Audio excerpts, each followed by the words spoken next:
Good morning dear student, कैसे हैं आप सब लोग। और आज हम पढ़ने वाले हैं पोमोलॉजी के बारे में। पोमोलॉजी के अंदर हम फर्स्ट ऑफ ऑल हमारा फ्रूट लेते हैं पपीता। फर्स्ट ऑफ ऑल इसका बोटेनिक नेम की बात करते हैं, यानी वानस्पतिक नाम क्या रहता है इसका, कैरिका पपाया। ठीक है। कुल यानी फैमिली की बात करते हैं तो फैमिली कैसी रहती है इसकी, कैरिक ऐसी। 2n कितना रहता है, 2n क्रोमोसोम नंबर इसका 18 रहता है। उत्पत्ति स्थान यानी ओरिजिन पैलेस की बात की जाती है तो ओरिजिन पैलेस क्या रहता है इसका, ओशन अमेरिका या फिर मैक्सिको। फल प्रकार इसका क्या रहता है, सरस या फिर बेरी रहता है। ठीक है। खाने योग्य भाग की बात करते हैं तो खाने योग्य जो भाग होता है वो कैसा रहता है इसका, खाने योग्य जो भाग रहता है वो रहता है मेसोकार्प। और अदर नेम की बात करते हैं तो ब्रेकफास्ट फ्रूट मेलन ट्री रहता है। ठीक है। सामान्य जानकारी यानी मुख्य स्रोत क्या रहता है इसमें, तो विटामिन ए इसमें पाया जाता है 2020 इंटरनेशनल यूनिट। ठीक है। कितना पाया जाता है, विटामिन ए पाया जाता है और कितना यूनिट पाया जाता है, 2020 इंटरनेशनल यूनिट। ठीक है। बात करते हैं कि भारत में पपीता पहली बार कब आया था, तो 16वीं शताब्दी में आया था। ठीक है। एक लिंगाशी व द्विबीजपत्री होता है। पीला रंग की बात करते हैं तो पीला रंग पपीते में पीला रंग किसके कारण होता है, तो कैरिका ज़ैंथिन के कारण। और लाल रंग जो रहता है वो लाइकोपिन के कारण आता है। ठीक है। बात करते हैं टमाटर के अंदर जो लाइकोपिन बनता है वो कितने डिग्री सेल्सियस पर बनता है, तो 23 डिग्री सेल्सियस पर सबसे बेस्ट लाइकोपिन बनता है और 30 डिग्री सेल्सियस पर लाइकोपिन बनना बंद हो जाता है। इस चीज़ को भी आप याद रखिएगा। ठीक है। बात करते हैं क्लाइमेट यानी जलवायु की। उष्ण जलवायु का पौधा होता है ये और पाले के प्रति संवेदनशील रहता है। ठीक है। यानी कि उष्ण जलवायु का पौधा होता है और पाले के प्रति क्या रहता है, अत्यधिक संवेदनशील रहता है। ठीक है। और बात करते हैं तो पाले के प्रति जो संवेदनशील रहते हैं फ्रूट कौन से हैं, पपीता फर्स्ट नंबर पे आपका आता है पपीता, सेकंड नंबर पर आंवला और थर्ड नंबर पर आपका आता है अमरूद आता है। ठीक है। और जल भराव के प्रति संवेदनशील रहता है। ठीक है। तना गलन रोग हो जाता है, इसलिए इसमें अत्यधिक जल भराव की प्रॉब्लम नहीं आनी चाहिए। ठीक है। फिर आता है फूल एवं फल की बात करते हैं तो पुष्करम जो रहता है वो पैनिकल रहता है। ठीक है। पुष्करम जो रहता है वो क्या रहता है, पैनिकल रहता है। और पॉलिनेशन की बात करें यानी परागण की बात करें तो परपरागण होता है किसके द्वारा, वायु के द्वारा। ठीक है। पौधरोपण डिस्टेंस कितना रखेंगे यानी दूरी कितनी रखेंगे, 2 × 2 मीटर रखी जाती है। कितनी रखी जाती है, 2 × 2 मीटर। और पोषण अन्ना के अंदर बात करते हैं तो 1.25 × 1.25 मीटर रखा जाता है। और कितने पौधे प्रति हेक्टेयर लगाए जाते हैं इसमें, तो 6400 पौधे प्रति हेक्टेयर इसमें लगाए जाते हैं। एक चीज़ मैं आपको बता दूं, पोषण अन्ना के अंदर जो डिस्टेंस रखा जाता है 1.25 × 1.25 एग्रीकल्चर कॉम्पिटिटिव के अंदर बहुत बार रिपीट होता है कि पोषण अन्ना के अंदर कितना डिस्टेंस पौधरोपण दूरी रखी जाती है, तो कितनी रखी जाती है 1.25 × 1.25। और पौधे की बात करते हैं तो 6400 पौधे प्रति हेक्टेयर लगाए जाते हैं। ठीक है। ठंड प्रतिरोधी प्रजाति कौन सी रहती है इसके अंदर, पपीते के अंदर, तो कैरिका कैंड्रोमोनेसिस। ठीक है। जिसे माउंटेन पपाया के नाम से जाना जाता है। ठीक है। एक लिंगाशी नर मादा अनुपात कितना रखा जाता है, तो 1:10 रखा जाता है। अगर बात करते हैं कि ये कैसा फल है, तो क्लाइमेटिक फल है। ठीक है। जिसे तोड़ने के बाद में पकाया जा सकता है। और नॉन क्लाइमेटिक कौन से होते हैं, जिन्हें तोड़ने के बाद में पकाया नहीं जा सकता। ठीक है। प्रवर्धन की बात करें, प्रोपोगेशन यानी बीज द्वारा होता है। और बात करते हैं फालसा और मैंगस्टीन के अंदर भी, यानी कि जो प्रोपोगेशन होता है यानी प्रवर्धन जो प्रक्रिया होती है वो भी बीज द्वारा होती है। ठीक है। सीड रेट की बात करते हैं तो सीड रेट इसमें कितना रखा जाता है, तो 250 से 300 ग्राम प्रति हेक्टेयर इसमें सीड की मात्रा रखी जाती है। ठीक है। एक लिंगाशय या डायोसिस के अंदर 400 से 500 ग्राम प्रति हेक्टेयर। इस चीज़ को आप ध्यान में रखिएगा कि जो सीड रेट रहती है उसमें कितने, यानी नॉर्मल वे में रखेंगे तो 250 से 300 ग्राम प्रति हेक्टेयर। और एक लिंगाशय यानी डायोसिस की बात करते हैं तो 400 से 500 ग्राम प्रति हेक्टेयर सीड रेट रखी जाती है। और गायनोडायोसिस के अंदर 150 ग्राम प्रति हेक्टेयर। ठीक है। हमने क्या क्या पढ़ा कि जो सीड रेट होती है वो 250 से 300 ग्राम प्रति हेक्टेयर रखी जाती है। ठीक है। बात करते हैं डायसिस के अंदर तो 400 से 500 ग्राम प्रति हेक्टेयर। और गायनोडायसिस के अंदर कितनी रखी जाती है, तो 150 ग्राम प्रति हेक्टेयर रखी जाती है। याद रखिएगा। ठीक है। फिर आता है पपीते की बीज पर जो चिकनी परत होती है उसे क्या कहा जाता है, चिकनी परत होती है उसे सार्कोटेस्टा कहा जाता है। क्या कहा जाता है, सार्कोटेस्टा कहा जाता है। ठीक है। और बीज में अंकुरण क्षमता कितनी रहती है इसके अंदर, तो 3 माह की रहती है। पपेन की बात करते हैं, काफ़ी बार पूछा जाता है और बहुत मोस्ट इम्पोर्टेंटली है।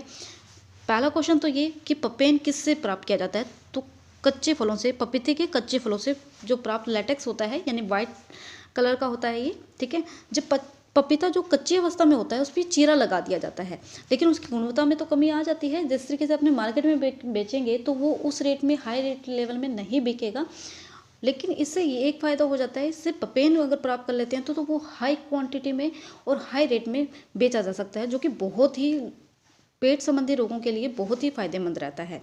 ठीक है, और तुड़ाई की बात करते हैं कि तुड़ाई कब की जाती है, तो 3 माह यानी 100 डेज यानी 3/4 प्रक्रिया पर इसकी तुड़ाई कर ली जाती है। बात की जाती है पपीते के अंदर जो पपेन प्राप्त किया जाता है, कच्चे फलों से जो पपेन प्राप्त किया जाता है, उसका उपयोग किस किस में किया जाता है, तो दवाई उद्योग में, च्युइंगम निर्माण में और चमड़ा उद्योग में। उपयोगी तत्व कौन सा रहता है, पपेन के अंदर पेप्सिन यानी पाचन में सहायक रहता है ये, जो कि मैंने आपको बता दिया है। और प्रोटीन की बात करते हैं तो 72.2% पाया जाता है इसमें प्रोटीन। ठीक है, याद रखिएगा कि जो पपीता के अंदर जो पपेन होता है उसके अंदर पेप्सिन जो होता है वो सबसे ज़्यादा फायदेमंद होता है, जो कि पाचन में सहायक रहता है। ठीक है, और प्रोटीन 72.2% इसमें प्रोटीन पाया जाता है। ठीक है, अब बात करते हैं क्या जो पपेन होता है पपीते के अंदर जो पपेन होता है उसमें चीरा कितना लगाया जाता है। कई बार रिपीट होता है कि एग्रीकल्चर कॉम्पिटिटिव एग्जाम के अंदर पपीते के अंदर जो पपेन अपने प्राप्त करते हैं उसमें चीरे की गहराई कितनी रखी जाती है, तो 3 mm रखी जाती है।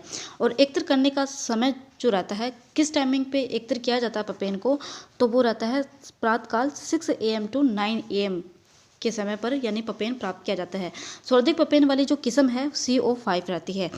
काफ़ी बार रिपीट होता है कि पपेन जो होता है सबसे अधिक कौन सी किस्म के अंदर प्राप्त किया जा सकता है, तो वो किया जा सकता है CO5 किस्म के अंदर। ठीक है, भंडारण के लिए परीक्षण यानी KMS, ठीक है, यानी कि जिसे क्या कहा जाता है, पोटेशियम मेटाबाइसल्फाइड कहा जाता है। ठीक है, KMS को कहा जाता है, क्या कहा जाता है, पोटेशियम मेटाबाइसल्फाइड यानी KMS 350 ppm। ठीक है, औसत पपेन उत्पादन यानी 200 ग्राम पर पौधा, और सुखाना यानी कितने डिग्री सेल्सियस पर सुखाया जाता है पपेन को, तो 50 से 60 डिग्री सेल्सियस पर इस सुखाने की प्रक्रिया की जाती है। ठीक है, नेक्स्ट क्या पूछा गया है, इसमें किस्मों की बात करते हैं। तो किस्मों के अंदर एक लिंगाश्री फर्स्ट ऑफ ऑल और नर और प्लस मादा। इसमें एक लिंगाश्री के अंदर कौन से क्या क्या होता है, नर प्लस मादा एक साथ रहते हैं। ठीक है, जिसमें फर्स्ट ऑफ ऑल किस्म कौन सी आती है आपकी, CO1, CO2, CO5 और CO6। इसको इस तरीके से याद कर लेना, CO को याद करके और 1, 2, 5, 6। ठीक है, 1, 2, 5, 6 कौन सी होती हैं, कौन सी किस्में होती हैं, एक लिंगाश्री होती है। और गायनोडाइसिस की बात करते हैं तो CO3 उसमें चला जाएगा। ठीक है, 1, 2, 5, 6 होती हैं वो एक लिंगाश्री होती हैं, यानी कि CO1, CO2, CO5 और CO6 कौन सी होती हैं, एक लिंगाश्री होती है। अगर बात की जाती है CO3 की तो वो आ जाती है आपकी किसमें, गायनोडाइसिस के अंदर।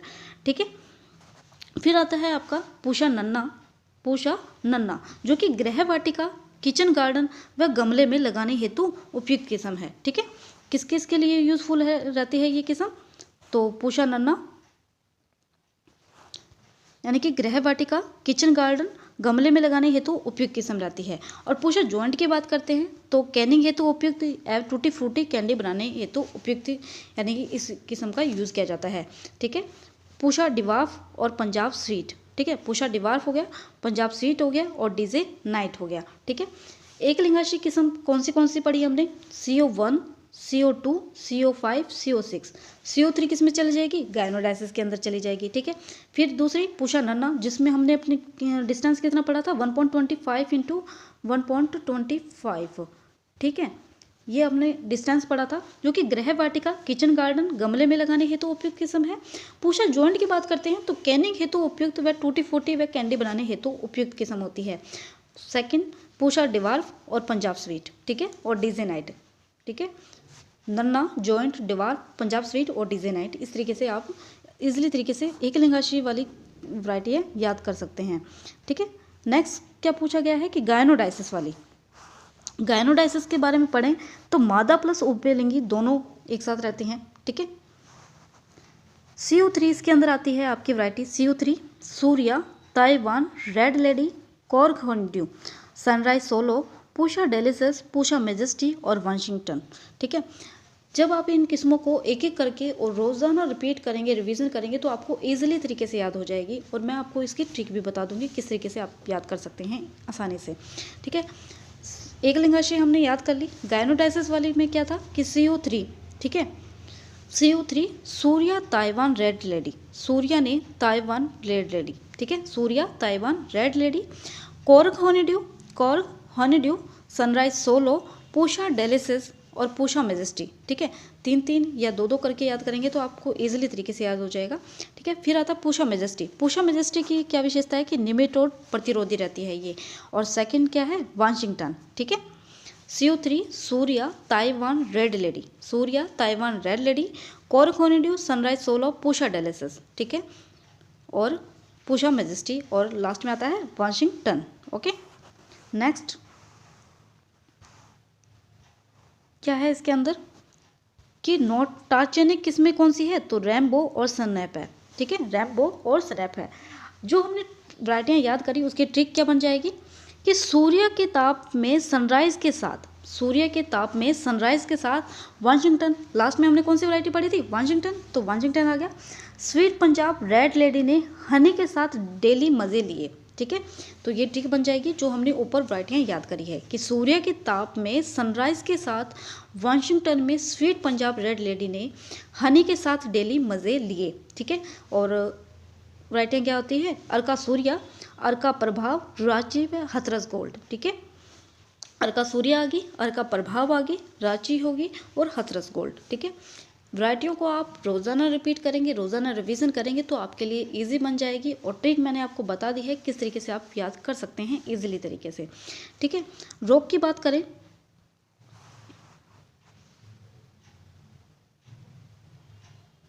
इसमें डिजीज कौन से लगते हैं, तो first of all leaf curl यानी पूर्ण कंचन जिसे बोला जाता है तो विषाणु की तरह लगता है, ठीक है।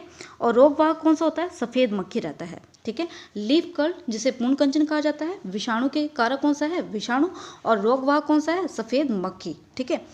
फिर आता है मोजेक, मोजेक जो है वो विषाणु की तरह लगता है और रोगवाहक कौन सा होता है, एफिड होता है, कौन सा होता है, एफिड होता है। अर्धगलन रोग जो कि पपीते का मुख्य रोग है जिसे डंपिंग ऑफ कहते हैं इंग्लिश के अंदर, और कवक की वजह से लगता है पिथियम स्पीसीज, ठीक है।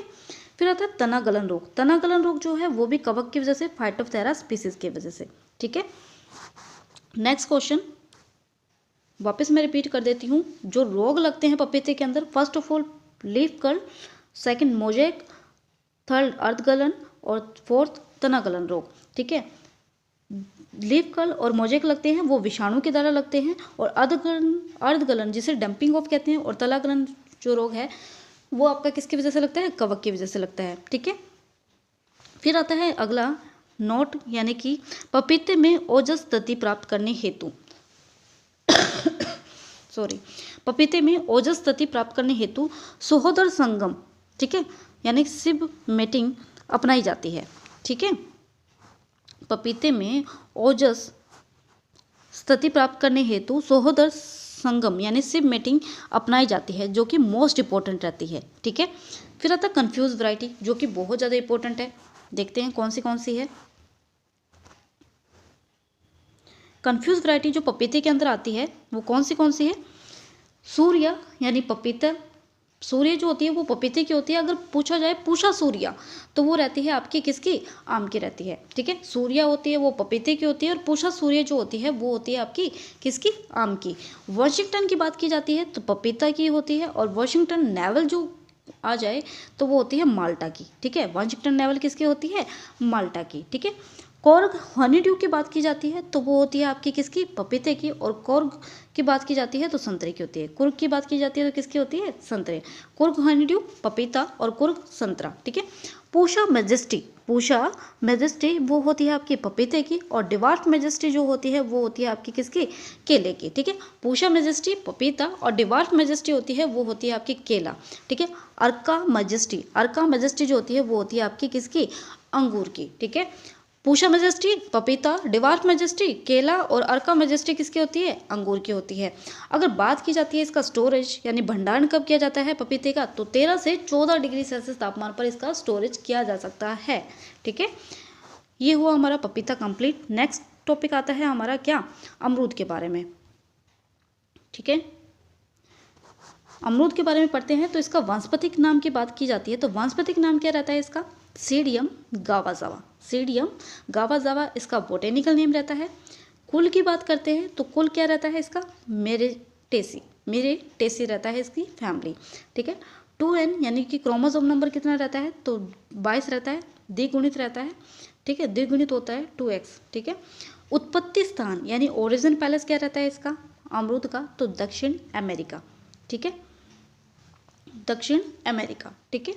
फल प्रकार की बात करते हैं तो सर्स या बेरी रहता है। फल प्रकार क्या रहता है, सर्स या बेरी। और खाने योग्य जो भाग होता है वो पेरिकार्प या थैलेमस, ये आपके लिए इंपॉर्टेंट है, ठीक है। काफ़ी एग्रीकल्चर कॉम्पिटिटिव के अंदर ये क्वेश्चन बहुत बार रिपीट होता है कि अमरूद का जो खाने योग्य भाग होता है वो कौन सा खाया जाता है, तो वो पेरिकार्प थैलेमस खाया जाता है, ठीक है, याद रखिएगा। अदर नेम की बात की जाती है, अन्य नाम, तो उष्ण जलवायु का सेब कहा जाता है। इसे क्या कहा जाता है, उष्ण जलवायु का सेब कहा जाता है, ठीक है।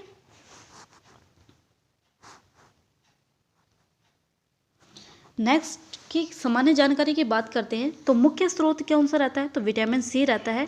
पपीता हमने पढ़ा तो इसमें विटामिन ए पाया जाता है। कितना इंटरनेशनल यूनिट, 2020 इंटरनेशनल यूनिट। बात करते हैं अमरूद की, तो अमरूद में विटामिन सी पाया जाता है 299 मिलीग्राम से 100 ग्राम। कई बुकों के अंदर यानी कि इसमें 300 मिलीग्राम लिखा हुआ है, 300 मिलीग्राम, जबकि राइट क्या रहेगा आपका 299 मिलीग्राम, ठीक है। फलों में सर्वाधिक पेक्टिन जो होता है वो अमरूद में पाया जाता है। ये भी बहुत बार रिपीट होता है कि सर्वाधिक पेक्टिन जो पाया जाता है वो किस फ्रूट में पाया जाता है, आपका अमरूद में पाया जाता है। जेली बनाने के लिए सबसे बेस्ट फ्रूट कौन सा है, आपका अमरूद रहता है, ठीक है। फिर आता है इसका यूज़ किसके लिए किया जाता है, जेली बनाने में, जो कि मैंने आपको अभी बताया है, ठीक है। अमरूद भारत में पहली बार कब आया था, पपीते के बारे में पढ़ा तो पपीता पहली बार कब आया था भारत में, 16वीं शताब्दी में। अमरूद की बात आती है तो अमरूद कब आया था, 17वीं शताब्दी में आया था, ठीक है, याद रखिएगा। क्लाइमेट यानी जलवायु की बात करते हैं। जलवायु जो रहती है उपोष्णीय जलवायु का पौधा होता है ये, ठीक है। गुणवत्ता युक्त फल हेतु शरद काल में रात का जो तापमान रहता है इसका 10 डिग्री सेल्सियस होना चाहिए, ठीक है। पाले के प्रति संवेदनशील रहता है। अपने पपीता पढ़ा था तब सीक्वेंस वे में पढ़ा था कि पपीता, अमरूद, आंवला ये सभी क्या होते हैं, पाले के प्रति संवेदनशील रहते हैं, ठीक है। मृदा यानी सोइल की बात करते हैं तो हल्की क्षारीय मृदा इसके लिए बेस्ट रहती है। और अधिक क्षारीय होने पर क्या हो जाता है, उकटा रोग होने की संभावना अधिक होती है इसमें, ठीक है। सोइल की बात करते हैं तो हल्की क्षारीय मृदा चाहिए होती है और अधिक क्षारीय होने पर क्या हो जाएगा, उकटा रोग होने की संभावना अधिक हो जाती है इसके अंदर, ठीक है। उत्पादन की बात करें तो उत्पादन के अंदर क्या होता है कि भारत में 4th महत्वपूर्ण फल उत्पादन में इसका स्थान आता है। विश्व में उत्पादन में भारत का स्थान फर्स्ट है।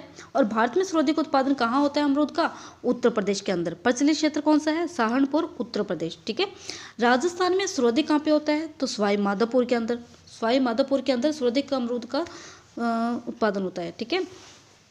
फिर आता है संस्थान की बात करते हैं तो CISH लखनऊ अमरूद उत्कृष्टता के अंदर कहाँ पे है, तो टोक के अंदर है, ठीक है। क्या पढ़ा हमने कि भारत में 4th महत्वपूर्ण फल उत्पादन में आता है कौन, अमरूद आता है, ठीक है। विश्व में उत्पादन में भारत का स्थान कैसा कौन सा है, तो फर्स्ट है।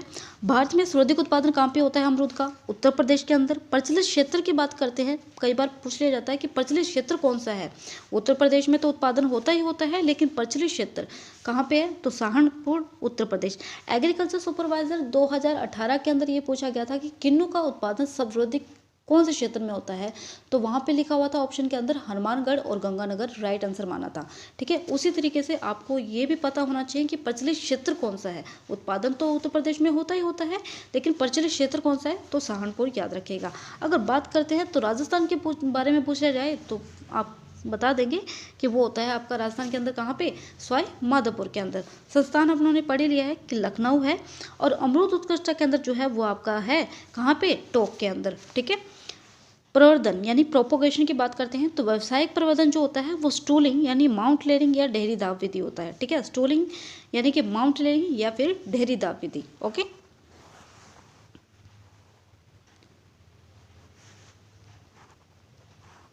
नेक्स्ट कि नवीनतम अन्य विधि एयर लेयरिंग होती है। टाइमिंग क्या रखी जाएगी इसकी, तो जून जुलाई बेस्ट रहता है, ठीक है। पौधरोपण समय यानी जून जुलाई के अंदर किया जाता है। सामान्य दूरी कितनी रखेंगे इसमें, पौधरोपण के अंदर सामान्य दूरी की बात करते हैं तो 6 मीटर इंटू 6 मीटर। सघन पौधरोपण के अंदर 6 मीटर इंटू 3 मीटर। पूषा सर्जन के अंदर कितनी रखी जाती है? तो 3 मीटर इंटू 3 मीटर। और मीडो और चार्टिंग के अंदर कितनी रखी जाती है? तो 2 मीटर इंटू 1 मीटर। क्या पढ़ा हमने कि पौधरोपण समय यानी कि जून जुलाई के अंदर किया जाता है। सामान्य दूरी कितनी रखेंगे? 6 मीटर इंटू 6 मीटर। सघन पौधरोपण के लिए 6 इंटू 3 मीटर और पूषा सर्जन के लिए 3 मीटर इंटू 3 मीटर। और मीडो और चार्टिंग के अंदर कितना रखा जाएगा? 2 मीटर इंटू 2 मीटर रखा जाएगा। ओके, नेक्स्ट कि फूल एवं फल। पुष्करम जो होता है अमरूद का वो साइमोज होता है। क्या होता है? साइमोज होता है। परागण यानी कि पोलिनेशन की बात करते हैं तो परपरागण होता है यानी कि कीटों के द्वारा।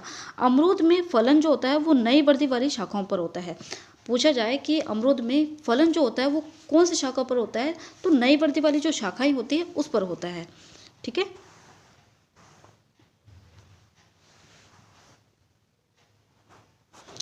पुष्पन की बात करते हैं तो पुष्पन यानी 3 बाहर होती हैं। अनार में भी हम पढ़ेंगे तो उसमें भी 3 बाहर होती हैं, तो पढ़ते हैं। ठीक है, एग्रीकल्चर सुपरवाइजर के अंदर पूछा गया था 2018 के अंदर जो एग्ज़ाम हुआ था यानी 2019 के अंदर एग्ज़ाम हुआ था, उसमें पूछा गया था कि अनार की जो बाहर है राजस्थान की सबसे बेस्ट बहार कौन सी रहती है, यानी कि फलन के लिए कौन सी बेस्ट बहार रहती है? तो वो रहती है आपकी कौन सी? मृग बहार। तो इसमें भी आप याद रखिएगा कि अमरूद में भी पूछा जाए या कोई सा भी अगर क्वेश्चन पूछा जाए बाहर से रिलेटेड तो आप मृग बहार ही बताएंगे। ठीक है, 3 पुष्पन जो होते हैं वो 3 बाहर में होता है। ठीक है, पढ़ते हैं हम पुष्पन और फलन कब कब होता है देखते हैं। फर्स्ट ऑफ ऑल आती है आपकी अम्बे बहार। अम्बे बहार जो रहता है वो फरवरी, मार्च और जुलाई, अगस्त। ठीक है, फलन कब होता है? पुष्पन तो होगा अम्बे बहार के अंदर, फरवरी मार्च के अंदर तो पुष्पन होगा, और फलन की बात आती है तो जुलाई अगस्त के अंदर होगा। ठीक है, मृग बहार के अंदर यानी पुष्पन तो होगा जून जुलाई के अंदर, और फलन जो होता है वो नवंबर दिसंबर के अंदर होता है। ठीक है, और हस्त बहार यानी कि सितंबर अक्टूबर के अंदर तो पुष्पन होता है और फरवरी मार्च के अंदर इसका फलन होता है। ठीक है, और राजस्थान के अंदर अगर बेस्ट बहार पूछी जाए तो ये रहती है मृग बहार। ठीक है, अम्बे बहार पुष्पन कब होता है? फरवरी मार्च, और फलन जुलाई अगस्त। ठीक है, फरवरी मार्च जुलाई अगस्त। मृग बहार की बात करते हैं तो जून जुलाई से नवंबर दिसंबर फलन रहता है। ठीक है, और हस्त बहार सितंबर अक्टूबर से फरवरी मार्च, यानी कि जो अम्बे बहार का आपने पुष्पन पढ़ा उसमें हस्त बहार के अंदर वो फलन के अंदर कन्वर्ट हो जाएगा। इस तरीके से आप इजिली तरीके से याद कर सकते हैं। ठीक है, उपयुक्त बहार कौन सी रहती है?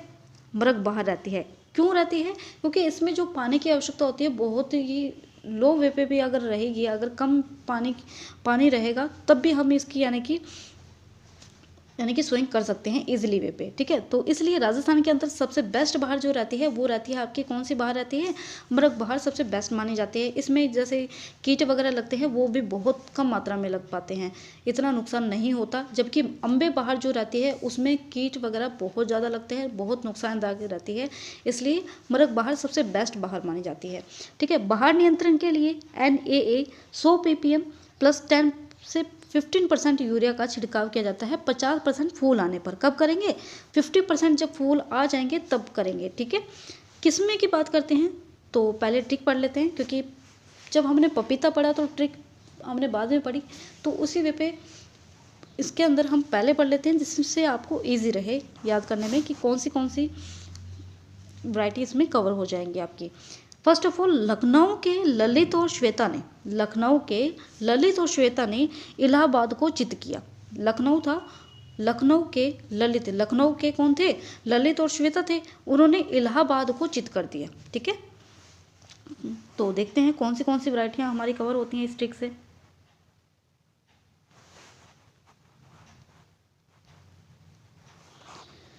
कि लखनऊ के कौन थे? ललित और श्वेता, उन्होंने क्या कर दिया? इलाहाबाद को चित कर दिया। कैसे किया देखते हैं। कि लखनऊ यानी L49 या लखनऊ 49 सरदार यानी इसकी क्या विशेषता होती है? चिम्मा व देशमुख द्वारा 1927 में पुणे में विकसित की गई थी ये। ठीक है, लखनऊ L49 जेट एग्ज़ाम के लिए बहुत ज़्यादा मोस्ट इंपॉर्टेंट वैरायटी आएगी और बहुत बार रिपीट होती है जेट एग्ज़ाम के अंदर कि लखनऊ 49 या L49 जो है वो वैरायटी कौन सी फ्रूट की है या कौन से फल की है? तो वो है आपकी अमरूद की। इसकी विशेषता क्या है कि सरदार चिम्मा व देशमुख द्वारा 1927 में पुणे में विकसित की गई थी ये, ठीक है। और सर्वाधिक विटामिन सी इसमें पाया जाता है। जैसे हमने क्या पढ़ा था, पपीता पढ़ा था, उसमें मेन चीज़ क्या थी कि सर्वाधिक पपेन की जो मात्रा पाई जाती है वो कौन सी वैरायटी में पाई जाती है, तो किस में पाई जाती है, CO5 के अंदर पाई जाती है। और एक CO3 जो वैरायटी है पपीते की, उसमें पपेन की मात्रा सर्वाधिक पाई जाती है। अगर बात की जाती है अमरूद की, तो अमरूद में सबसे सर्वाधिक विटामिन सी की मात्रा कौन सी वैरायटी के अंदर पाई जाती है, तो वो पाई जाती है आपकी लखनऊ 49 यानी कि L49 के अंदर पाई जाती है, ठीक है। फिर आता है अगला ललित श्वेता, ठीक है, ललित और श्वेता, ठीक है। लखनऊ के कौन थे, ललित और श्वेता, तो ललित और श्वेता, और ये कैसी वैरायटी हैं, लाल रंग की होती हैं, ठीक है। कई बार आपने मार्केट में देखा होगा कि अमरूद कई होते हैं वो रेड कलर में होते हैं, ठीक है, लाल रंग के होते हैं, ठीक है, जो कि CIH लखनऊ द्वारा विकसित की गई है, ठीक है। कहाँ से विकसित की गई है ये, CIH लखनऊ द्वारा विकसित की गई है, ठीक है। फिर आता है इलाहाबाद सफ़ेदा, इलाहाबाद सफ़ेदा, इलाहाबाद सुर्ख, ठीक है, यानी कि लखनऊ के ललित और श्वेता ने इलाहाबाद को चित्त किया, तो इलाहाबाद सफ़ेदा, इलाहाबाद सुर्ख हो गई। चित्तीदार, ठीक है, चित्त किया तो चित्तीदार, ठीक है। चित्तीदार की जो वैरायटी है उसकी विशेषता क्या है कि छिलके पर लाल रंग के धब्बे पाए जाते हैं, ठीक है, कि मतलब जो चित्तीदार जो फ्रूट होता है आपका अमरूद, तो उस पर क्या होगा जब आप उसको यानी कि खरीदेंगे तो उस पर क्या होगा, छिलका जो होगा ना इसका, उस पर छिलके पर यानी कि लाल रंग के धब्बे होते हैं। और ललित और श्वेता के कैसे फ्रूट होते हैं यानी कि अमरूद के, उसमें जैसे आप कट करोगे तो उसमें लाल रंग अंदर से होगा, और चित्तीदार के अंदर क्या होगा, छिलके पर लाल रंग के धब्बे पाए जाते हैं, ठीक है, दोनों को याद रखिएगा। हफ्सी यानी कि लाल गुद्दे वाली होती है, ठीक है, हफ्सी जो होते हैं वो लाल गुद्दे वाली होती है। अन्य यानी कि इसार सफ़ेदा, ठीक है, इसार सुर्खा और इसार सफ़ेदा, इसार सुर्खा, ठीक है, अर्का रसीम, अर्का मर्दुल्ला, अर्का किरण, ठीक है, इसार सफ़ेदा, इसार सुर्खा, अर्का रसीम, अर्का मर्दुल्ला, अर्का किरण, ठीक है। और संकर किस्मों की बात करते हैं तो कोहिर सफ़ेद और सफ़ेद जाम आ गई, ठीक है। फर्स्ट ऑफ ऑल हमने कौन सी वैरायटी पढ़ी, लखनऊ 49, ठीक है, ललित हो गई, श्वेता हो गई, कैसे होती हैं, लाल रंग के होते हैं, और कहाँ से विकसित की गई हैं, CIH लखनऊ द्वारा विकसित की गई हैं। फिर फोर्थ नंबर पे कौन सी पढ़ी हमने, इलाहाबाद सफ़ेदा, इलाहाबाद सुर्खा। चित्तीदार की विशेषता क्या होती है, चित्तीदार के अंदर कि छिलके पर लाल रंग के धब्बे पाए जाते हैं। हफ्से के अंदर क्या होता है कि लाल रंग का गुद्दा ही होता है, ठीक है। और अदर वैरायटियों की बात करते हैं अमरूद के अंदर, तो इसार सफ़ेदा, इसार सुर्खा, अर्का रसीम, अर्का मर्दुल्ला, अर्का किरण, ठीक है। फिर आता है संकर किस्में, तो कोहिर सफ़ेद और सफ़ेद जाम, ठीक है।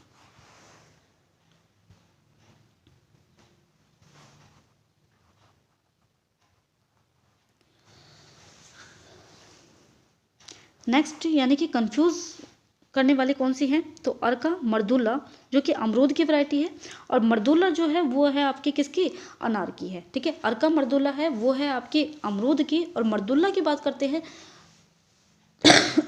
सॉरी, मर्दुल्ला की बात करते हैं तो अनार की रहती है। और ये काफ़ी बार आपसे पूछी गई है अनार के अंदर कि मर्दुल्ला जो है वो किसकी वैरायटी है, अनार की है, तो याद रखिएगा। एप्पल कलर की बात करते हैं, एप्पल कलर जो है वो है अमरूद की वैरायटी, और बेहद कोकोनट जो है वो भी अमरूद की है, ठीक है। नागपुर सीडलेस, नागपुर सीडलेस जो है वो अमरूद की है, ठीक है। और नागपुर मैंड्रिन, नागपुर जो मैंड्रिन है संतरे की है। आपने देखा है ना कि जो जब आप संतरे वाली टॉफ़ियाँ खरीदते हैं, कैंडी वगैरह खरीदते हैं, तो उस पर नागपुर मैंड्रिन लिखा होता है, ध्यान से देखिएगा, तो वो कैंडी बनाने के लिए सबसे बेस्ट वैरायटी रहती है संतरे की, ठीक है। सहारनपुर सीडलेस, ठीक है, अमरूद की वैरायटी है। पंत प्रभात, पंत प्रभात जो है वो अमरूद की है, और अर्का प्रभात, अर्का प्रभात जो है वो है किसकी, पपीते की, ठीक है। अर्का मर्दुला है अमरूद की, मर्दुला है वो किसकी है, अनार की। एप्पल कलर अमरूद की है, और बेहद कोकोनट जो है वो है अमरूद की। नागपुर सीडलेस, नागपुर सीडलेस है अमरूद की, और नागपुर मैंड्रिन है वो है संतरे की।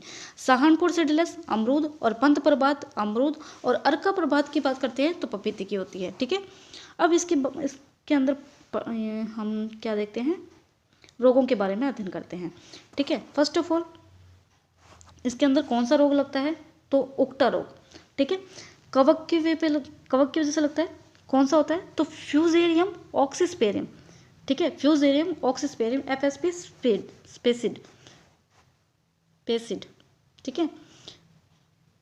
यानी फ्यूजेरियम ऑक्सीस्पेरम की वजह से लगता है। अधिक क्षारीय मृदा के प्रति संवेदनशील रहता है। अधिक क्षारीय मृदा के प्रति क्या रहता है? संवेदनशील रहता है। ठीक है। कंट्रोल की बात करते हैं तो जिप्सम का प्रयोग किया जाता है इसके अंदर। किसका यूज किया जाता है? जिप्सम का प्रयोग किया जाता है।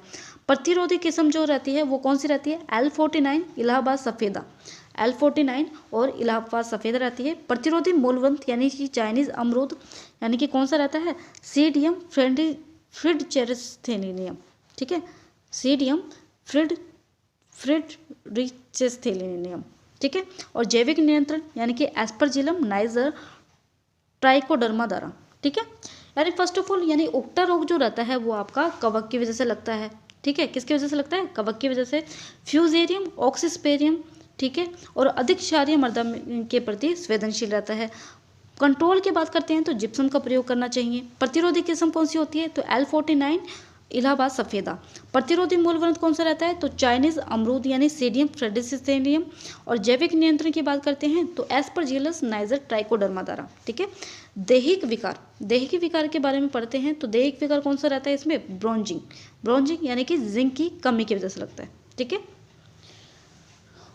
नेक्स्ट कि मुख्य कीट कौन सा रहता है इसमें? रोगों के बारे में तो हमने पढ़ ही लिया कौन सा था।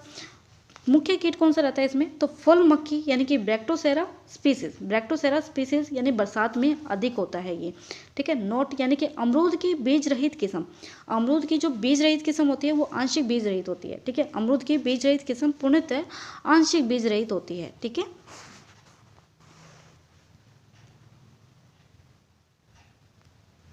भंडारण की बात करें तो 9 से 10 डिग्री सेल्सियस पर इसका स्टोरेज किया जाता है। ठीक है।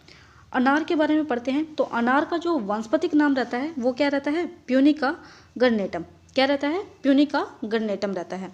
कुल की बात करें तो कुल कौन सा रहता है इसमें? प्यूनिकेसी या लिथेरेसी। ठीक है। प्यूनिकेसी या फिर लिथेरेसी रहता है। क्रोमोसोम नंबर इसमें कितना रहता है? तो 18 रहता है। ठीक है। उत्पत्ति स्थान कौन सा रहता है? ईरान रहता है। अगर पूछा जाए खजूर का तो इराक रहता है। ठीक है।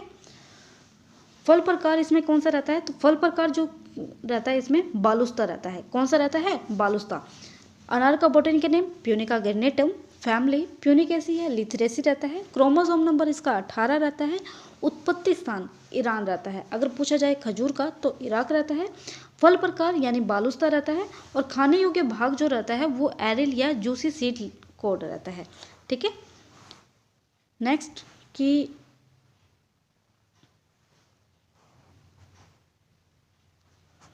इसके अंदर जो खाने योग्य भाग होता है वो जूसी सीड कोड होता है। अदर नेम की बात करते हैं तो ईरान का राष्ट्रीय फल यानी फ्रूट ऑफ लव के नाम से इसे जाना जाता है। सामान्य जानकारी यानी कि जो लाल रंग होता है वो किसकी वजह से होता है? एंथोसाइनिन की वजह से होता है। किसकी वजह से होता है? एंथोसाइनिन की वजह से होता है। ठीक है। लाल रंग किसकी वजह से होता है? एंथोसाइनिन की वजह से होता है। अनार का जो रस होता है वो कुष्ठ, ठीक है, रोगियों के लिए उपयोगी होता है। ठीक है। किसके किसके लिए उपयोगी होता है? कुष्ठ रोगियों यानी कि लेपेरोजी की रोगियों के लिए उपयुक्त रहता है। ठीक है। और अम्लता जो रहती है वो रहती है कौन सी? सिट्रिक अम्ल के कारण रहता है। ठीक है। लाल रंग एंथोसाइनिन की वजह से। अनार का जो रस रहता है वो कुष्ठ यानी कि लेपेरोजी रोगियों के लिए उपयोगी रहता है। और अम्लता जो रहती है इसमें सिट्रिक अम्ल के कारण होता है। ठीक है। अम्लता किसके कारण आती है? सिट्रिक अम्ल के कारण। जंगली अनार जो है वो दारू होता है। ठीक है। और इसकी विशेषता क्या होती है? इसकी जो सॉरी इसके जो दाने होते हैं वो जब आप इसको कट करेंगे तो इसके दाने सफ़ेद ही रहेंगे, अलग से कन्वर्ट नहीं होंगे, जिसके से अनार पकने के बाद में लाल रंग का हो जाता है ना। दारू जो अनार की जो वैरायटी होती है उसकी विशेषता क्या होती है? वो सफ़ेद दाने सफ़ेद ही रहते हैं, लाल रंग में कन्वर्ट नहीं होते। उपयोगी यानी कि अनार दाना बनाने के लिए यूज़ किया जाता है। दारू का जो उपयोग किया जाता है वो किसके लिए किया जाता है? अनार दाना। जैसे छोटे बच्चे होते हैं ना वो अनार दाना यानी छोटी छोटी गोलियाँ खाते हैं, वो यानी अनार दाना जो बनाया जाता है उसके लिए यानी कि बेस्ट रहता है। उपयुक्त किस्म जो होता है वो अम्ली दाना यानी गणेश इंटू नन्हा। अनार में जो कठोरता आती है वो किसके कारण आती है? टैनिन के कारण आती है। काफ़ी बार ये क्वेश्चन रिपीट होता है कि अनार में जो कठोरता पाई जाती है वो किसके कारण पाई जाती है? टैनिन के कारण पाई जाती है। बहुतना प्रणाली अनार में अपनाई जाती है। बहुतना प्रणाली अनार में क्या की जाती है? अपनाई जाती है। विषमवर्ती का अगर वह प्रोटोगाइनी उपस्थित होती है। ठीक है। नेक्स्ट क्वेश्चन कि क्षेत्रफल व उत्पादन की बात करें तो भारत में महाराष्ट्र, भारत के अंदर कौन सा है, महाराष्ट्र, और राजस्थान के अंदर झालोर।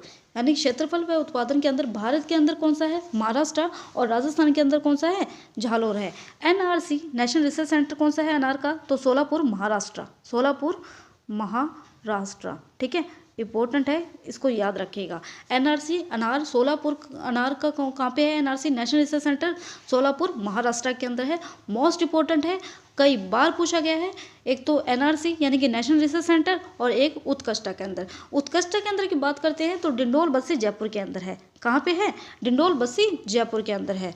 ठीक है, और जो कि एग्रीकल्चर सुपरवाइजर 2015 के अंदर आपसे पूछा गया है कि अनार का उत्कृष्टा केंद्र कहाँ पे है, डिंडोल बस्सी जयपुर के अंदर है, और नेशनल रिसर्च सेंटर कहाँ पे है, तो सोलापुर महाराष्ट्र के अंदर है। ठीक है, फिर आता है जलवायु यानी कि क्लाइमेट की बात करते हैं। क्लाइमेट कैसी रहती है, उपोष्णीय जलवायु का पौधा है ये।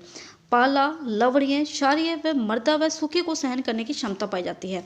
एग्रीकल्चर सुपरवाइजर 2021 के अंदर जब वो जो एग्जाम हुआ था आपका एग्रीकल्चर सुपरवाइजर का, उसके अंदर पूछा गया था कि सर्वाधिक सूखा सहनशील जो फ्रूट है आपका वो कौन सा है, वो है आपका अनार है।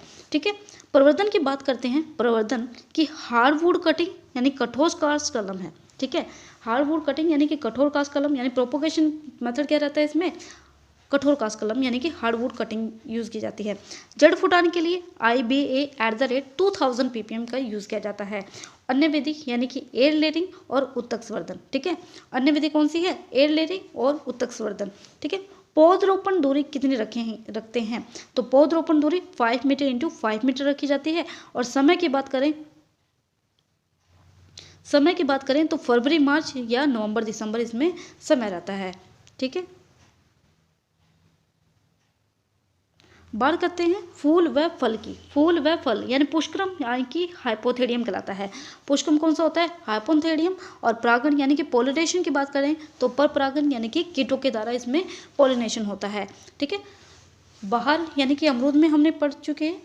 अब बात करते हैं अनार के अंदर, बहार के अंदर। अम्बे बहार जो रहती है, पुष्पन बहार यानी कि अम्बे बहार, पुष्पन कब होता है इसके अंदर, फरवरी मार्च, और फलन जुलाई अगस्त। ठीक है, अम्बे बहार पुष्पन होगा फरवरी मार्च के अंदर, फलन होगा जुलाई अगस्त के अंदर। मरग बहार की बात करते हैं तो मरग बहार के अंदर पुष्पन कब होता है, जून जुलाई के अंदर, और फलन की बात करते हैं तो नवंबर दिसंबर के इसके अंदर फलन होता है। ठीक है, और हस्त बहार की बात करें तो हस्त बहार के अंदर पुष्पन जो होता है वो सितंबर अक्टूबर के अंदर होता है, और फलन होता है वो फरवरी मार्च। अमरूद मैंने जब पढ़ाया था उसके अंदर भी बहार के अंदर मैंने यही बात रिपीट की थी। जो अम्बे बहार है वो लास्ट में जाके जो आप हस्त बहार पढ़ेंगे उसमें फलन जो होगा वो फरवरी मार्च के अंदर होगा। पुष्पन होगा अम्बे बहार के अंदर मार्च अप्रैल फरवरी मार्च के अंदर, जो पुष्पन होगा ना अम्बे बहार के अंदर पुष्पन होगा फरवरी मार्च के अंदर, और हस्त बहार के अंदर जो फलन होगा वो होगा फरवरी मार्च के अंदर। ठीक है, तो इसकी जो ट्रिक है यानी कि जो आप यानी कि जो बाहर याद करेंगे उसकी ट्रिक किस तरीके से याद करेंगे पुष्पन की, तो फेजूसी यानी कि फरवरी मार्च, जून जुलाई, सितंबर अक्टूबर, और जून से यानी जुलाई, नवंबर और फरवरी। ठीक है, यानी कि जुनफ से क्या हो जाएगा, जुलाई, नवंबर और फरवरी, यानी कि जुलाई के बाद में क्या आता है, अगस्त आता है, न से नवंबर यानी कि दिसंबर आ जाता है, फिर फै से फरवरी और मार्च हो जाता है। ये ट्रिक आप याद रख सकते हैं और जिससे आप भूलें ना। और सबसे बेस्ट बहार जो रहती है वो आपकी रहती है मरग बहार, राजस्थान के लिए सबसे बेस्ट बहार रहती है। ठीक है, फिर आता है यानी कि नोट उपयुक्त बहार कौन से रहते हैं, सिंचित क्षेत्र के लिए अम्बे बहार और असिंचित क्षेत्र के लिए मरग बहार। मैंने आपको पहले भी रिपीट किया था जब मैंने आपको अमरूद पढ़ाया था कि जो मरग बहार है वो कम सिंचित क्षेत्र यानी कि पानी की जहाँ कमी होती है उस एरिया के लिए मरग बहार सबसे बेस्ट रहती है, और अम्बे बहार सिंचित क्षेत्र के लिए बेस्ट रहती है। दोनों में फ़ायदा क्या है, अम्बे बहार के अंदर कीट वगैरह जो लगते हैं वो बहुत कम मात्रा में लगते हैं, जबकि अम्बे बहार के अंदर अधिक मात्रा में लगते हैं, मरग बहार के अंदर इतने नहीं लगते।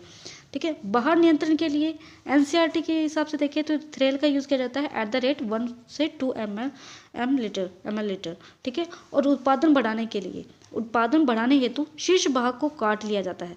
उत्पादन बढ़ाने के लिए क्या क्या लिया जाता है, शीर्ष भाग को काट लिया जाता है, जिसे क्या कहा जाता है, निपिंग कहते हैं। ठीक है, और अनार क्या होता है, नॉन क्लाइमेटिक होता है, नॉन क्लाइमेटिक जिसे तोड़ने के बाद में पकाया नहीं जा सकता। ठीक है, फल से फूल 6 से 7 माह में लग जाते हैं, ठीक है। यानी तुड़ाई की बात करते हैं तो तुड़ाई जो की जाती है इसमें टपिंग क्रिया पे की जाती है, ठीक है। नेक्स्ट कि रोग की बात करें तो रोग इसमें लगते हैं जीवाणु अंगमारी, जीवाणु अंगमारी यानी जीवाणु के द्वारा जेंथोमोनास एक्सोनोपोडियस, ठीक है, पीवी प्यूनेसी, ठीक है। और कंट्रोल की बात करें तो कंट्रोल के द्वारा किया जा सकता है तो स्ट्रेप्टोसाइक्लिन @250 ppm का यूज़ किया जाता है। कीट की बात करें तो अनार तितली यानी कि वर्कोला आइसोक्रेट्स प्रबंधन यानी कि फ्रूट वर्पिंग, ठीक है। रोग के बारे में बात की हमने तो जीवाणु अंगमारी यानी जीवाणु जेंथोमोनास एक्सोनोपोडियस यानी पीवी प्यूनेसी, ठीक है। कंट्रोल की बात करें तो स्ट्रेप्टोसाइक्लिन @250 ppm। और कीट कौन सा लगता है अनार के अंदर तो तितली यानी कि वर्कोला आइसोक्रेट्स और कंट्रोल फ्रूट वेपिंग, ठीक है। किस्मों के बारे में बात करें तो किस्में कौन सी हैं इसके अंदर देखते हैं। फर्स्ट ऑफ ऑल इसकी ट्रिक पढ़ लेते हैं। सबसे ज़्यादा स्टूडेंट्स को प्रॉब्लम यही रहती है कि वैरायटियाँ याद नहीं रहती, ट्रिक की वे पे याद हो जाती हैं। तो फर्स्ट ऑफ ऑल ट्रिक पढ़ लेते हैं इसकी कि ज्योति और रूबी ने गणेश और आलंदी को ढोल बजाकर सिंदूरी पेपर में, ठीक है। ज्योति और रूबी ने क्या किया, गणेश और आलंदी का ढोल बजाकर सिंदूरी पेपर में मक्का लगाकर, सिंदूरी पेपर था उसमें क्या किया, मक्का लगाकर भगवा चावल दिए और मर्दुला के साथ जोधपुर और झालोर भेजे, ठीक है। ज्योति और रूबी ने गणेश और आलंदी का ढोल बजाकर सिंदूरी पेपर में मक्का लगाकर भगवा चावल दिए, भगवा चावल दिए और मर्दुला के साथ जोधपुर और झालोर भेजे, ठीक है। फर्स्ट ऑफ ऑल यानी ज्योति, फिर दूसरा रूबी यानी कि गणेश इंटू काबुली या ईयरकॉन, ठीक है। फिर आता है थर्ड नंबर पे गणेश, ठीक है। ज्योति रूबी गणेश और आलंदी की क्या विशेषता, गणेश की क्या विशेषता होती है कि आलंदी से चयनित है, महाराष्ट्र में प्रचलित वैरायटी है ये, ठीक है। फिर आती है ढोल का जो कि गुजरात में प्रचलित है, और सुंदूरी यानी भगवा यानी कि भारत में अनार की सबसे प्रचलित किस्म है, ठीक है। भारत में अनार की सबसे प्रचलित किस्म है, ठीक है। और काफ़ी बार रिपीट भी होता है एग्रीकल्चर कॉम्पिटिटिव एग्जाम के अंदर कि सिंदूरी जो है वो कौन से फल की वैरायटी है, तो वो है सिंदूरी जो है वो अनार की वैरायटी है, ठीक है। फिर आता है paper shell, Muscat, Mridula, Jodhpur red और झालोर जोधपुर सीडलेस, ठीक है। झालोर सीडलेस राजस्थान की जलवायु के लिए उपयुक्त भंडारण के लिए 4 से 5 डिग्री सेल्सियस बेस्ट रहता है, ठीक है। ज्योति और रूबी ने गणेश आलंदी का ढोल बजाकर सिंदूरी पेपर में मक्का लगवाकर भगवा चावल दिए और मर्दुला के साथ जोधपुर झालोर भेजे। तो ज्योति रूबी गणेश आलंदी, ढोल का सिंदूरी पेपर सेल, ठीक है। सिंदूरी पेपर सेल मस्कट मर्दुला, ठीक है। जोधपुर रेड, जोधपुर सीडलेस और झालोर सीडलेस राजस्थान की जलवायु के लिए उपयुक्त भंडारण कब किया जाता है तो 4 से 5 डिग्री सेल्सियस पर, ठीक है। नेक्स्ट की वैरायटियाँ की अदर वैरायटियों के बारे में बात करें तो G137, ठीक है। G137 कंधारी जो होती है वो कठोर दाना वाली होती है, कठोर दाने वाली होती है। जैसे हमने पढ़ा यानी कि जो दाड़ू वैरायटी थी वो क्या होती है, जब भी उसे कट करेंगे आप, जैसे और अनार को आप कट करते हैं तो कैसा होता है, अंदर से लाल रंग का होता है, लेकिन दाड़ू जो होता है वो सफ़ेद रंग का होता है, ठीक है। और किसके लिए उपयुक्त किया जाता है, अनारदाना बनाने के लिए। उसी तरीके से कंधारी जो होता है वो कठोर दाने युक्त होता है, ठीक है। फिर आता है अगला हमारा वंडरफुल, 700 ग्राम के फल होता है गोमा खट्टा, ठीक है। वंडरफुल 700 ग्राम के फल गोमा खट्टा, ठीक है। और नेक्स्ट फ्रूट है हमारा खजूर, जिसे पढ़ेंगे हम कल। धन्यवाद। कोई भी प्रॉब्लम आती है या कोई भी दिक्कत आती है तो आप हमें कमेंट बॉक्स में कमेंट करके ज़रूर बताइएगा और अपनी प्रिपरेशन को अच्छे से बेस्ट तरीके से करते रहिएगा। गुड मॉर्निंग डियर स्टूडेंट, कैसे हैं आप सब लोग। और आज हम पढ़ने वाले हैं खजूर के बारे में यानी कि डेट पलम के बारे में। फर्स्ट ऑफ ऑल इसके वानस्पतिक नाम की बात करें तो वानस्पतिक नाम यानी कि बोटेनिकल नेम क्या रहता है इसका, फिनिकस डेक्टाइलोफेरा होता है। क्या होता है, फिनिकस डेक्टाइलोफेरा। कुल की बात करें तो कुल कौन सा होता है, एरिकेसी या पोमेसी होता है। कुल कौन सा होता है, एरिकेसी या पोमेसी। और क्रोमोसोम नंबर इसमें पाया जाता है 36। कितना पाया जाता है, 36 इसमें क्रोमोसोम नंबर पाया जाता है। उत्पत्ति स्थान कौन सा होता है इसका, इराक होता है। बात करें पोमोग्रेनेट का उत्पत्ति स्थान क्या पढ़ा था हमने, ईरान पढ़ा था। तो दोनों को याद रखिएगा, खजूर का उत्पत्ति स्थान होता है इराक और अनार का होता है ईरान। ठीक है, फल प्रकार की बात करेंगे यानी कि फ्रूट टाइप, यानी फल प्रकार फ्रूट टाइप कौन सा होता है, तो एक बीजीय बेरी होता है। कैसा होता है, एक बीजीय बेरी। और एनसीईआरटी के वे पे देखें तो ड्रुप या स्टोन फल होता है ये। ठीक है, खाने योग्य भाग कौन सा होता है, यानी एडिबल पार्ट कौन सा खाया जाता है इसका, तो पेरिकाप खाया जाता है। कौन सा भाग खाया जाता है, पेरिकाप। अदर नेम की बात करें तो शताब्दी फल होता है। और कहावत क्या है इसकी, पैर पानी में होता है और सिर जो होता है वो होता है इसका आग में। ठीक है, सामान्य जानकारी की बात करें तो 1 kg खजूर के अंदर 3150 कैलोरी पाई जाती है। और कार्बोहाइड्रेट की बात करें तो 67% इसमें कार्बोहाइड्रेट पाया जाता है। ठीक है, जलवायु की बात करें यानी क्लाइमेट, कौन सी क्लाइमेट का होता है, तो शुष्क जलवायु का होता है। उष्ण का इसमें 3300 डिग्री पाई जाती है। और मृदा का पीएच मान की बात करें तो 8 से 10 पाया जाता है। और सर्वाधिक लवणीय एवं क्षारीय प्रतिरोधी फल होता है ये। ठीक है, कैसा होता है, सर्वाधिक लवणीय एवं क्षारीय प्रतिरोधी। ठीक है, बात करें कि इसका नेशनल रिसर्च सेंटर कहाँ पे है, नेशनल रिसर्च सेंटर कहाँ पे है, तो खजूर बिछवाल बीकानेर के अंदर है। कहाँ पे है, खजूर बिछवाल बीकानेर के अंदर। अगर बात करें खजूर का उत्कृष्ट केंद्र कहाँ पे है, तो खजूर का उत्कृष्ट केंद्र जो है वो है जैसलमेर के अंदर। ठीक है, नेशनल रिसर्च सेंटर कहाँ पे है, बिछवाल बीकानेर के अंदर। और उत्कृष्ट केंद्र कहाँ पे है, तो जैसलमेर के अंदर। फूल एप्पल पुष्करम जो रहता है इसका स्पेडिक्स होता है। कैसा होता है, स्पेडिक्स होता है। परागण यानी पोलिनेशन की बात करें तो पर परागण यानी कि किसके द्वारा होता है, वायु के द्वारा होता है। किंतु प्रोटोन डी नर भाग पहले परिपक्व होता है, प्रोटोन डी नर भाग पहले परिपक्व होता है। अतः हस्त परागण कृत्रिम परागण। ठीक है, हस्त परागण और कृत्रिम परागण।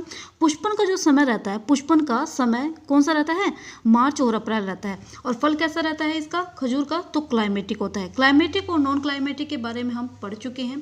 क्लाइमेटिक कौन से फल होते हैं, जिन्हें तोड़ने के बाद में पकाया जा सकता है। और नॉन क्लाइमेटिक कौन से होते हैं, जिन्हें तोड़ने के बाद में पकाया नहीं जा सकता। और खजूर हमारा क्या है, क्लाइमेटिक फल है, जिसे तोड़ने के बाद में पकाया जा सकता है। ठीक है, प्रवर्धन की बात करें यानी प्रोपोगेशन किसके द्वारा होता है, तो ऑफ शूट के द्वारा होता है। और ऑफ शूट का वजन कितना रहता है, 12 से 14 kg। ठीक है, ऑफ शूट का वेट कितना रहना चाहिए, 12 से 14 kg। और दूसरा उत्तक संवर्धन के द्वारा। ठीक है, प्रोपोगेशन किस वे पे होता है, ऑफ शूट के द्वारा और उत्तक संवर्धन के द्वारा। और ऑफ शूट का वजन कितना रहता है, 12 से 14 kg, जो कि एग्रीकल्चर सुपरवाइजर 2019 के अंदर पूछा भी गया है। ठीक है, पौधरोपण दूरी, पौधरोपण दूरी की बात करें तो 8 मीटर इंटू 8 मीटर। और गड्ढे का आकार की बात करें तो 1 metre into 1 metre into 1 metre रखा जाता है। ठीक है, लीफ प्रूनिंग यानी कि उपरोक्त पत्तियों की जो संख्या रखी जाती है वो कितनी रखी जाती है, 75 से 100 रखी जाती है। और समय कितना रहता है इसका, जून रहता है। ठीक है,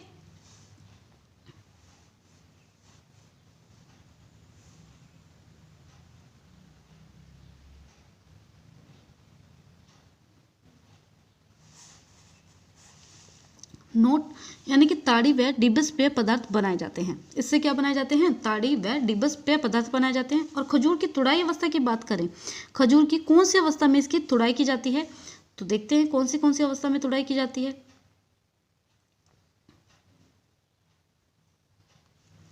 खजूर की जो तुड़ाई की जाती है वो कौन सी अवस्था में की जाती है, गंडोरा व केम्ब्री अवस्था में, डोका व खलल अवस्था में, डैंग या रुतब अवस्था में, और पिंड या टैमर अवस्था में। 4 अवस्थाओं में खजूर की तुड़ाई की जाती है। देखते हैं किस तौर पे की जाती है। तो गंडोरा या केम्ब्री के अंदर क्या होता है, अपरिपक्व अवस्था में तुड़ाई की जाती है। किस अवस्था में की जाती है, अपरिपक्व अवस्था में। और फल का रंग आमतौर पर देखें तो हरा ही होगा, अपरिपक्व अवस्था में तोड़ेंगे तो हरा ही रंग होगा। और कड़वा एवं कठोर होता है। ठीक है, सबसे अधिक नमी पाई जाती है, कच्ची अवस्था में तोड़ेंगे तो अधिक नमी पाई ही जाएगी, ऑब्वियसली बात है। सबसे कम कार्बोहाइड्रेट इसमें पाया जाता है। ठीक है, क्या पढ़ा हमने, गंडोरा व केम्ब्री के बारे में। अपरिपक्व अवस्था में तोड़ा जाता है, हरा रंग होता है, कड़वा व कठोर होता है, सबसे अधिक नमी पाई जाती है और सबसे कम कार्बोहाइड्रेट पाया जाता है। ठीक है, डोका व खलल, डोका व खलल के अंदर क्या होता है कि हल्का लाल पीला रंग का जब फल होता है तब तोड़ा जाता है और कठोर होता है ये। ठीक है, और भारत में तुड़ाई जो की जाती है वो डोका व खलल अवस्था में तोड़ी जाती है। ठीक है, पुष्पन के 120 से 140 दिन बाद। ठीक है, और नमी की बात करें तो 70 से 80% इसमें नमी % पाया जाता है। ठीक है, डैंग या रुतब की बात करें तो पीला रंग का होता है फल, और शीर्ष जो होता है वो मुलायम होता है। अपरिपक्व अवस्था में तुड़ाई की जाती है। और तुड़ाई कहाँ की जाती है, विदेश में तुड़ाई डैंग व रुतब अवस्था में तोड़ी जाती है। ठीक है, पिंड या टैमर की बात करें तो सबसे अपरिपक्व पूर्णतः। ठीक है, और सबसे अधिक कार्बोहाइड्रेट इसी में पाया जाता है। कितना % पाया जाता है, 60 से 65% पाया जाता है इसमें कार्बोहाइड्रेट। ठीक है, अगर बात की जाए सबसे कम कार्बोहाइड्रेट किस में पाया जाता है, तो गंडोरा व किमरी के अंदर पाया जाता है। ठीक है, सबसे अधिक कार्बोहाइड्रेट किस में पाया जाता है, तो पिंड व टैमर के अंदर पाया जाता है। बात करें कि भारत में तुड़ाई खजूर की किस अवस्था में की जाती है, तो डैंग व खलल अवस्था में। अगर बात करें विदेशों में तुड़ाई खजूर की कब किस अवस्था में तुड़ाई की जाती है, तो वो की जाती है डैंग व रुतब अवस्था में। इन चीज़ों को आप ध्यान से और अच्छे से याद रखिएगा। ठीक है, नेक्स्ट पॉइंट क्या आता है हमारा कि मेटाजीनिया के अंदर बात करें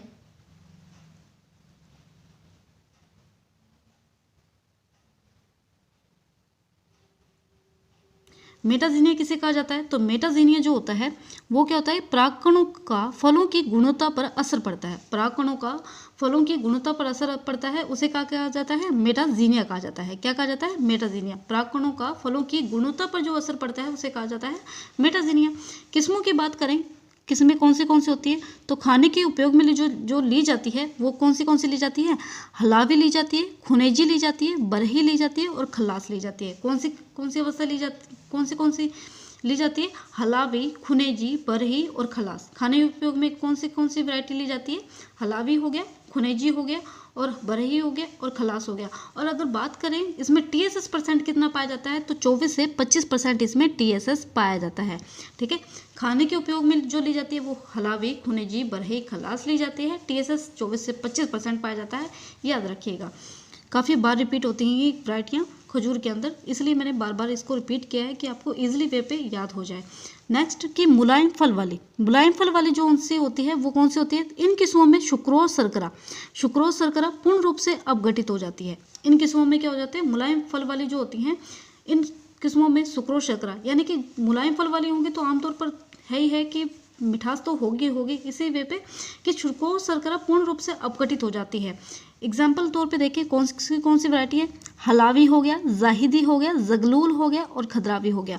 कौन सी है, 4 वैरायटियां हैं मुलायम फल वाली। कौन सी, फर्स्ट नंबर पे हलावी, जाहिदी, जगलूल, खदरावी। कौन सी, हलावी, जाहिदी, जगलूल, खदरावी। ठीक है, नेक्स्ट कि सूखे फल या छुहारा बनाने हेतु, जो सूखे फल या छुहारा होते हैं ना, जैसे खजूर, एक तो यानी खजूर आता है आपके पैकिंग वे पे और एक आता है छुहारा जो कि सूखी अवस्था में होते हैं। तो क्या रहता है इनमें कि इन किस्मों का जो बड़ा आकार एवं अधिक गुद्दा पाया जाता है। इन किस्मों में क्या होता है, बड़ा आकार व अधिक गुद्दा पाया जाता है। ठीक है, एग्जाम्पल तौर पे देखें कौन सी वैरायटी आती है इसमें छुहारा बनाने हेतु, तो शामरान, मेदुजल जो होती है वो पिछेती होती है और जाहिदी। ठीक है, 3 वैरायटियाँ आती है सूखे फल व छुहारा बनाने हेतु।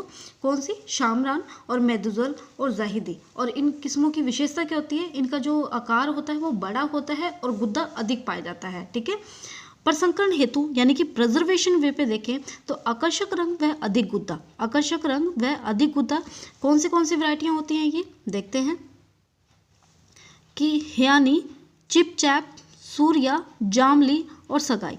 हयानी, चिपचैप, सूर्या, जामली, सगाई। ठीक है, हयानी हो गया, चिपचैप हो गया, सूर्या हो गया, जामली हो गया, सगाई हो गया। ये कौन सी होती है, प्रसंकरण यानी कि प्रिजर्वेशन हेतु उपयुक्त की जाती है। कौन सी वैरायटियाँ, हयानी, चिपचैप, सूर्या, जामली और सगाई। ठीक है, नरमंजरी हेतु तो कौन सी आती है, इसमें परागण उत्पादन क्षमता अधिक होती है। इसमें परागण जो पोलिनेशन क्षमता होती है वो क्या होती है, इसमें अधिक होती है। एग्जाम्पल तौर पे देखिए कौन सी होती है, तो घनामी, मत्सरी, ऑलन सिटी। ठीक है, घनामी हो गया, मत्सरी हो गया, ऑलन सिटी हो गया। ठीक है, ये मैंने आपको बार बार रिपीट क्यों किया है वैरायटियों को, काफ़ी स्टूडेंट्स को प्रॉब्लम होती है, वैरायटियाँ याद नहीं होती, इसलिए मैंने बार बार रिपीट किया है कि उनको ईजिली वे पे और बार बार जब क्लास देखें तो उन्हें ईजिली तरीके से याद हो जाए। ठीक है, और आप भी ये तरीका अपनाइए कि आप जब वैरायटियाँ याद करें तो रेगुलरली एक डोज वे पे रख लीजिएगा कि ये आज फ्रूट्स की वैरायटियाँ याद करनी है, तो 3-4 फ्रूट्स की लगातार आप रोज़ाना अगर आप रिपीट करेंगे वैरायटियाँ तो ईजिली तौर पे आपको याद हो जाएंगी। रोग की बात करें, रोग इसमें लगता है खामेज जो कि कवक जनित होता है, मुगिनेला। ठीक है, और भंडारण की बात करें तो ताजे फल का 1 से 1.5 डिग्री सेल्सियस और RH% कितना रखा जाता है, 85 से 90%। ठीक है, सूखे फल के अंदर 1 से 1.5 डिग्री सेल्सियस और RH इसमें 65 से 70%।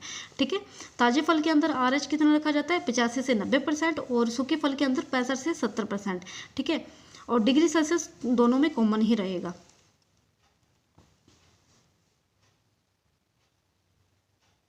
बेलपत्र की बात करें, बेलपत्र जो कि शिवलिंग पे चढ़ाया जाता है, यानी शिवलिंग पे जो चढ़ाया जाता है ना बेलपत्र, वो उसके बारे में बात करते हैं। और इसका जो वानस्पतिक नाम रहता है यानी बोटेनिकल नेम क्या क्या रहता है, एगल मार्मोलोस। ठीक है, एगल मार्मोलोस इसका वानस्पतिक नाम रहता है। कुल की बात करें तो रूटेसी रहता है। ठीक है, कौन सा रहता है, रूटेसी रहते हैं। ठीक है, अगर आपने पढ़े यानी जो लेमन फ्रूट्स वगैरह होते हैं तो उनका भी जो कुल रहता है रूटेसी रहता है। ठीक है, लेमन वगैरह अपने पढ़ते हैं, संतरे के बारे में ये सब पढ़ते हैं, तो उनका भी कुल क्या रहता है, रूटेसी रहता है। क्रोमोसोम नंबर इसमें 18 रहता है और उनमें भी 18 ही रहता है। उत्पत्ति स्थान, ठीक है, उत्पत्ति स्थान भारत रहता है। बेलपत्र का उत्पत्ति स्थान क्या रहता है, भारत रहता है। अगर बात की जाए नींबू का उत्पत्ति स्थान कौन सा रहता है, तो उसका भी भारत रहता है। फल प्रकार यानी कि हार्ड शेल्ड बेरी या एम्फिसारी का होता है। फल प्रकार क्या रहता है, फ्रूट टाइप इसका क्या रहता है, हार्ड शेल्ड बेरी या एम्फिसारी का रहता है। और खाने योग्य भाग की बात करें यानी एडिबल पार्ट कौन सा खाया जाता है, तो प्लेसेंटा खाया जाता है। कौन सा खाया जाता है, प्लेसेंटा खाया जाता है। अगर लेमन फ्रूट्स की बात करें कौन सा भाग खाया जाता है, तो जूसी सीड हेयर। ठीक है, अदर नेम की बात करें तो गोल्डन फल, शी फल, क्वींस ऑफ बंगाल कहा जाता है। कीव्स ऑफ बंगाल इसे कहा जाता है। यानी अदर नेम कौन से हैं बेलपत्र के, गोल्डन फल, श्री फल, कीव्स ऑफ बंगाल। ठीक है, सामान्य जानकारी की बात करें तो मुख्य स्रोत इसमें विटामिन B2 पाया जाता है। क्या, कौन सा विटामिन पाया जाता है, B2 पाया जाता है, जो कि राइबोफ्लाविन होता है। ठीक है, और कितना पाया जाता है, तो 1191 मिलीग्राम से 100 ग्राम पाया जाता है। कितना पाया जाता है, 1191 मिलीग्राम से 100 ग्राम पाया जाता है। सर्वाधिक फूल से फल बनने में समय जो लगता है वो लगता है 10 से 11 माह। कितना माह का समय लग जाता है फूल व फल बनने में, 10 से 11 माह लग जाता है। और सर्वाधिक TSS इसमें पाया जाता है, कितना % पाया जाता है TSS, 32% इसमें TSS पाया जाता है।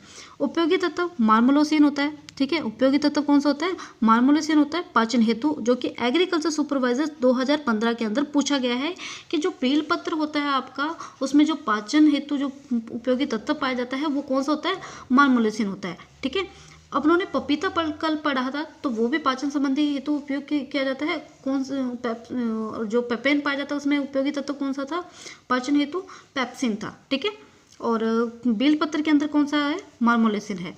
ठीक है, भगवान भोले भंडारी को अर्पित किया जाने वाला फल है ये। ठीक है, जो कि मैंने स्टार्टिंग में आपको बता दिया है।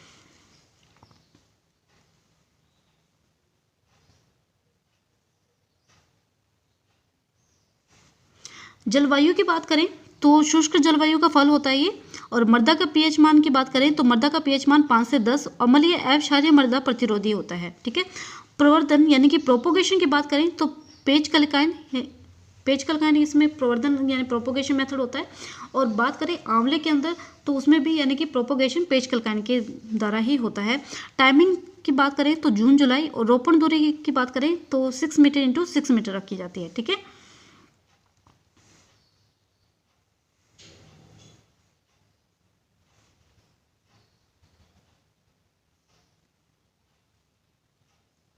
बात करें फूल एवं फल की बात। ठीक है, फूल व फल जो होता है इसमें 1 सेकेंड,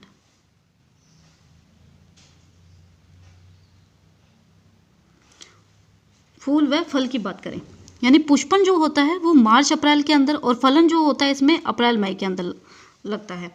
ठीक है, बेलपत्र के अंदर जो पुष्पन समय क्या है, मार्च अप्रैल, और फलन अप्रैल मई। पकने के आधार पर क्लाइमेटिक फल होता है। पकने के आधार पर कैसा होता है, क्लाइमेटिक फल होता है। ठीक है, और दैहिक विकार की बात करें तो फल का फटना बोरोन की कमी से होता है। देखते हैं ना कि जो बेल होते हैं वो एक गोल पत्थर टाइप से होता है, और जो उसमें फटने की जो प्रक्रिया होती है, फट जाते हैं, तो वो किसकी वजह से होता है, बोरोन की कमी की वजह से होते हैं। ठीक है, वैसे तो देखने पर उनको लगता नहीं कि भी उसमें ये प्रॉब्लम पाई जाती होगी, लेकिन जो इसमें देही विकार होता है यानी कि फल फट जाते हैं फिर भी, तो वो किस वजह से होते हैं, बोरोन की कमी की वजह से।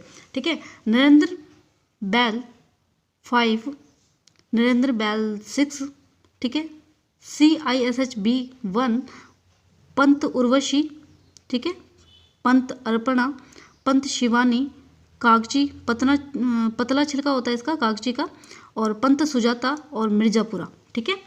यानी कि नरेंद्र बेल 5, नरेंद्र बेल 6, CISHB 1 पंत उर्वशी, पंत शिवानी, उर्वशी शिवानी सुजाता, ठीक है, उर्वशी शिवानी सुजाता, सभी के आगे पंत लगा देना, उर्वशी शिवानी सुजाता अर्पणा, ठीक है, उर्वशी शिवानी सुजाता अर्पणा, सभी के आगे पंत लगा देना। और 2-3 वैरायटियाँ तो इजी है ही है कि नरेंद्र बेल हो गया, नरेंद्र बेल 5, नरेंद्र बेल 6, पंत उर्वशी, पंत शिवानी, पंत सुजाता, पंत अर्पणा, और कागजी जो होता है वो पतला छिलका होता है उसका, ठीक है, और मिर्जापुरी होगी।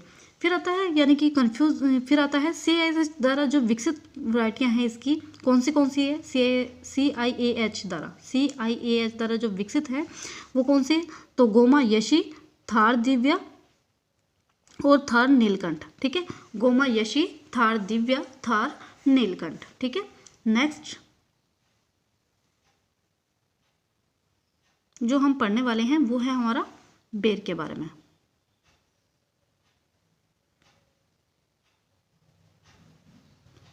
बेर के बारे में हम पढ़ें तो फर्स्ट ऑफ ऑल इसका वानस्पतिक नाम देखें तो वानस्पतिक नाम क्या रहता है इसका, जिजीफस मोर्शियाना, जिजीफस मोर्शियाना।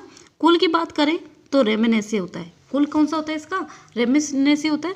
क्रोमोसोम नंबर 4x यानी कि 48 यानी चतुर्गुणित होता है, और गोला और इलायची के अंदर अष्टगुणित यानी कि 96, इसमें क्रोमोसोम नंबर कितने पाया जाता है, 96, किसमें, गोला इलायची के अंदर 96, और वैसे चतुर्गुणित के अंदर 48 क्रोमोसोम नंबर पाए जाते हैं, ठीक है।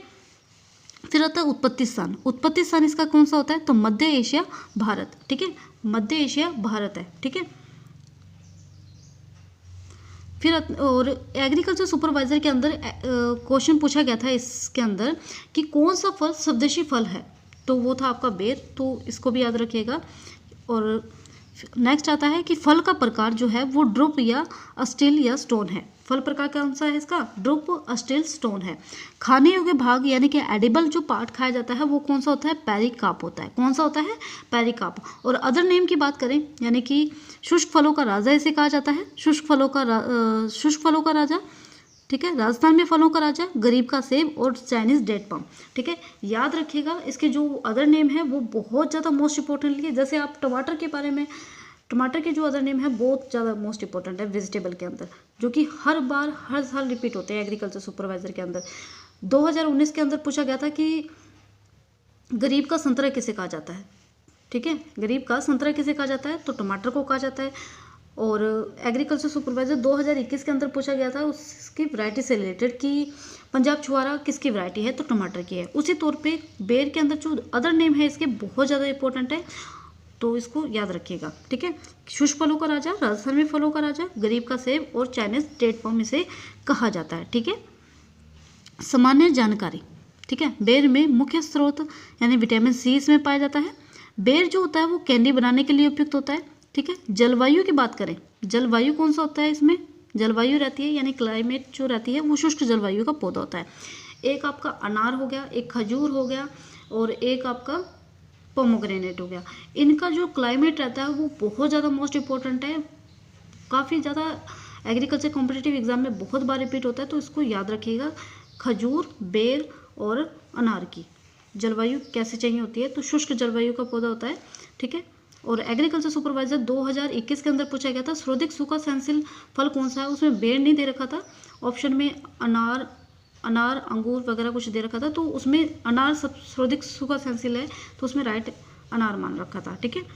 मृदा की बात करें, मृदा कौन सी चाहिए होती है, यानी सोयल लवणीय एवं क्षारीय मृदा प्रतिरोधी, और पीएच मान 8 से 9 रहता है, ठीक है।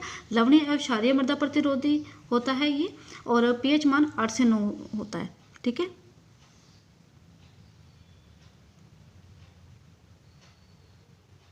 फूल या फल की बात करें,